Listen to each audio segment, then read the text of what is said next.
Hello students, today we are going to see 3 games from the 100 classical attacking games. So let's start. The first game is between Tolush and Blagidis. So let's start the game.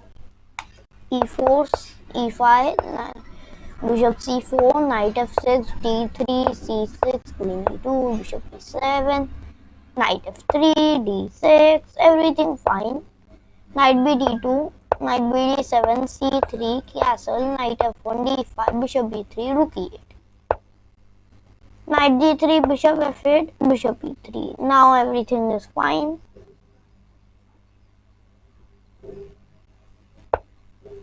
Queen c7, h3, knight c5, bishop to c2, knight e6, knight to h2, d into e4, d into e4, bishop to c5. Now black wants to get an exchange. So knight f5, knight f4, queen f3, bishop into f5, e into f5, queen to b6. Now black is ahead in activity and there can be some imbalances. So,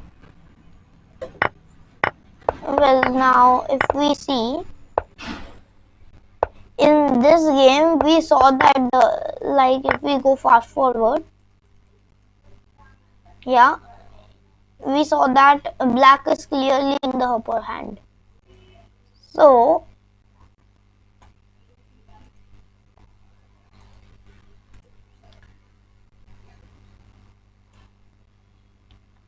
now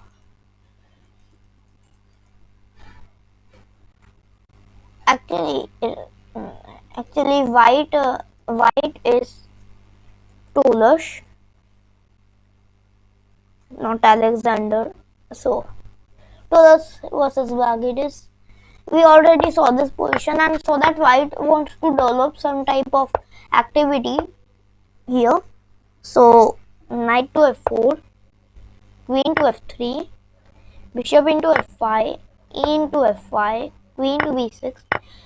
Now the bishops are exchanged, so here the rook can come to d8. This black has a dangerous initiative. I mean, knight d4, rook a d8, knight into f6, g into f6.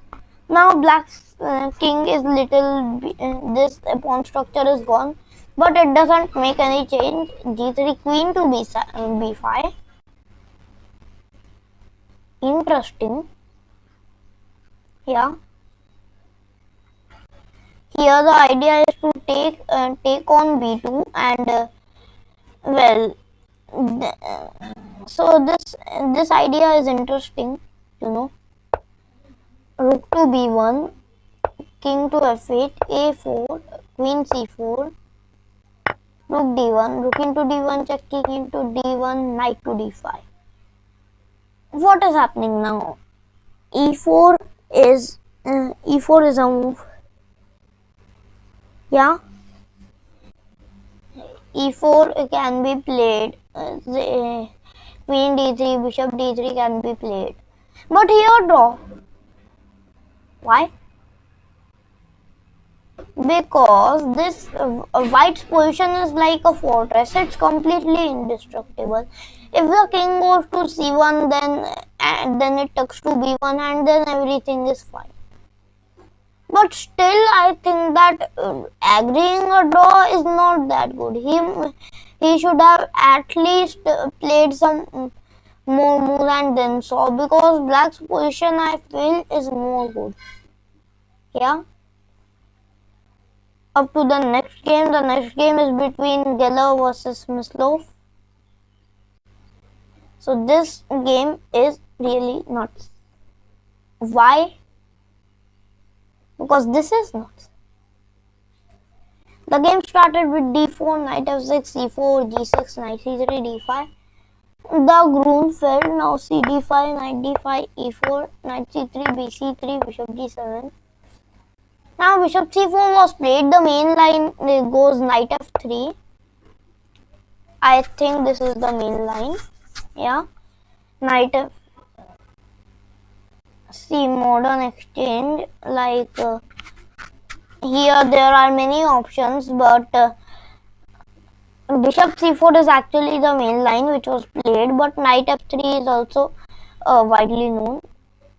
If we go to the master's database, then also bishop c4 is the main line which was played in the game. This is the exchange classical.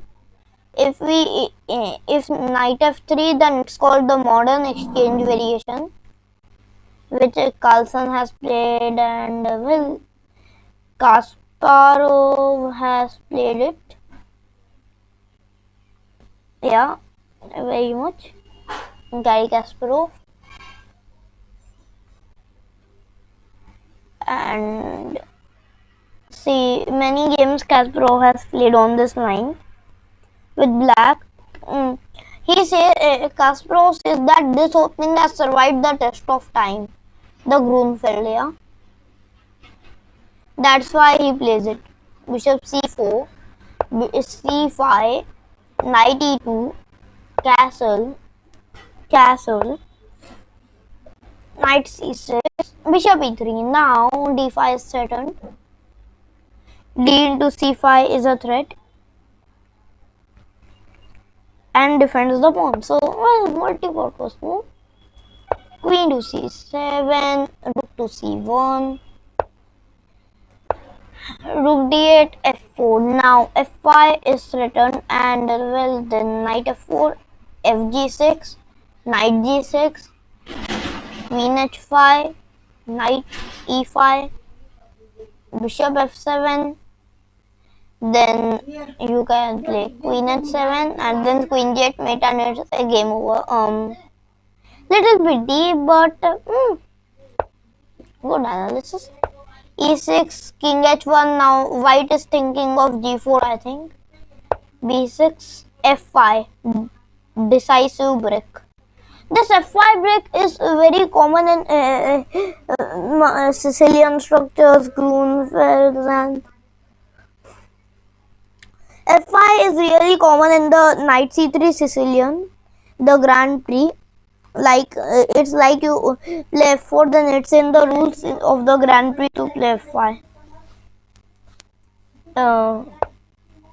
Knight a5, bishop d3, e5, ef5. Actually, the Grand Prix starts from e4, c5, knight c3, and whatever you play, knight c6, a6, e6, g6, and d6.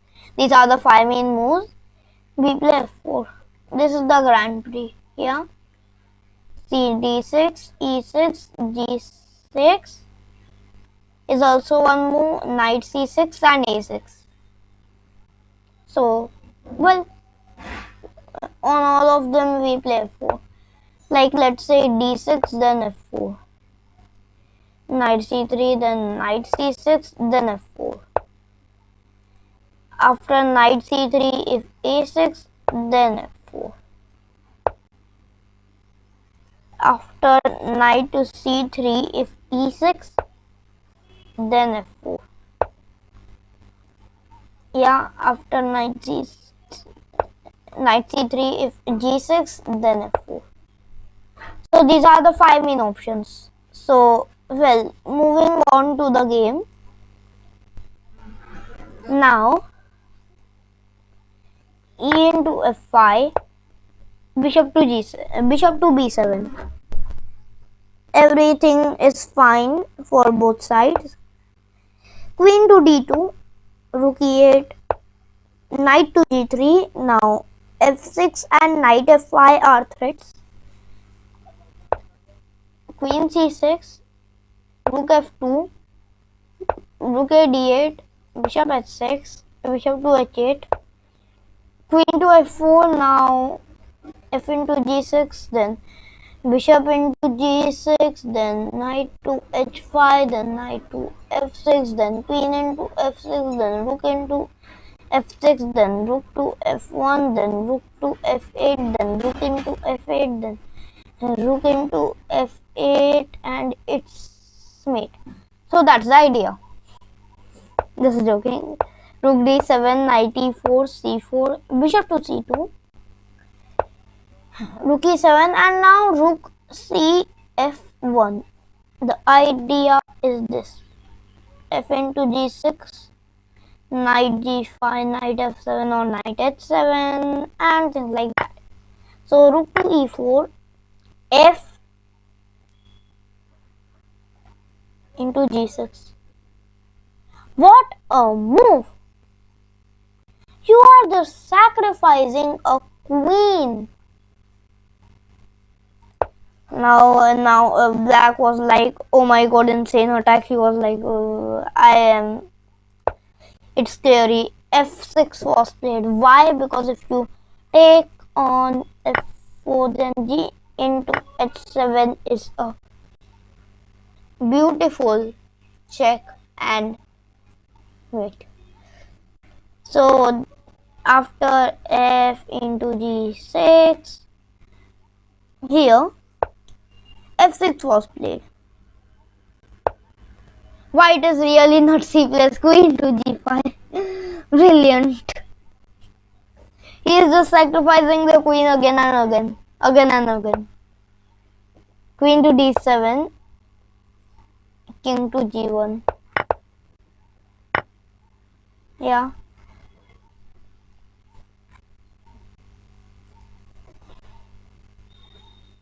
White is just keeping the queen as a showpiece over there. Bishop g7. Rook into f6. What is happening on the board? White is just sacrificing the queen thrice and then sacrificing one rook. Actually, the idea is that all of the idea is based on rook f8 and g into h7 threats. Yeah. So, rook to g4, g into h7 checking, f8, bishop into g7, queen into g7.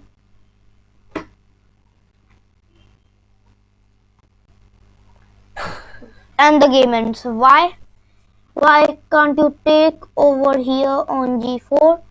The idea is that if you take on g4, then rook f8, rook into f8, rook into f8 check, then king goes to g7, then you queen, then king goes to here, then check, here.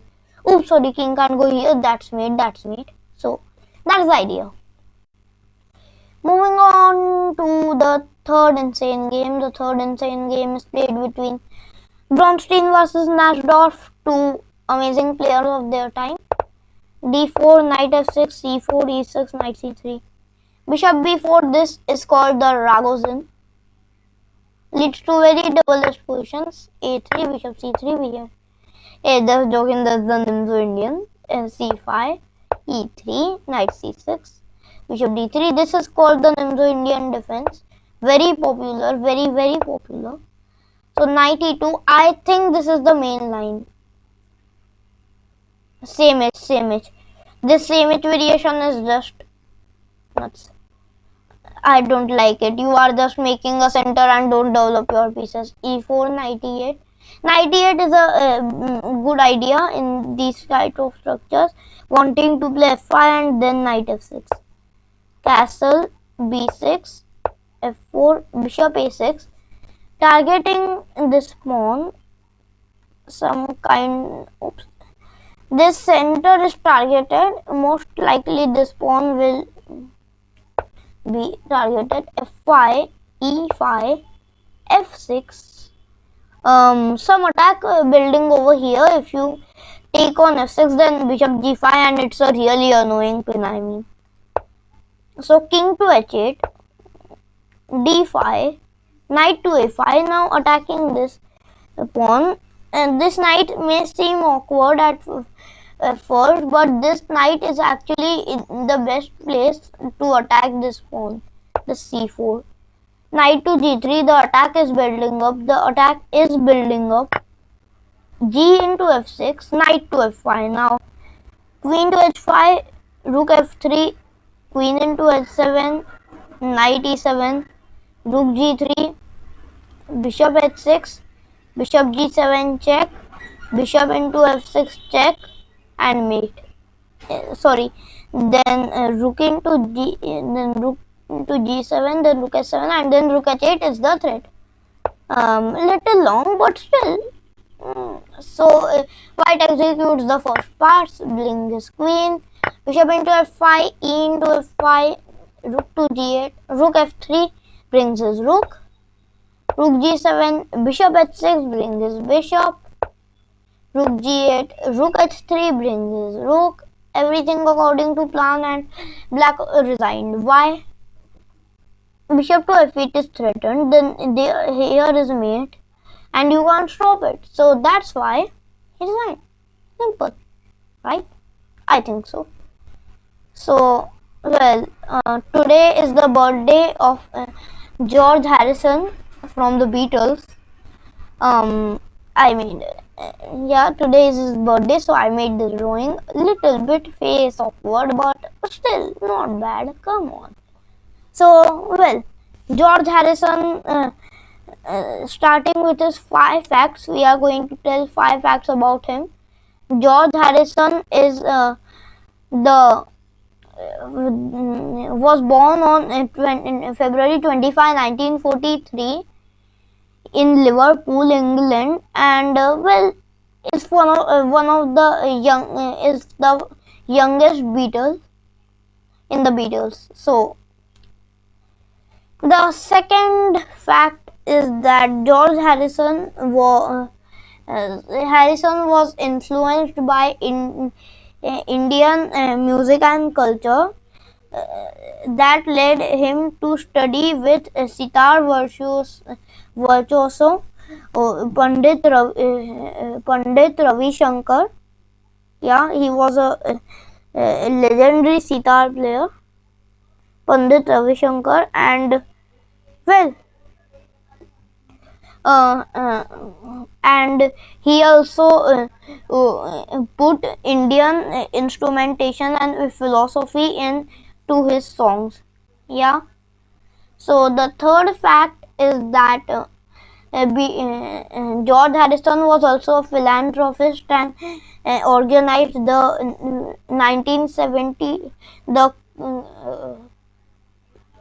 the concert of Bangladesh in 1971, which was one of the first benefit concerts of its own kind.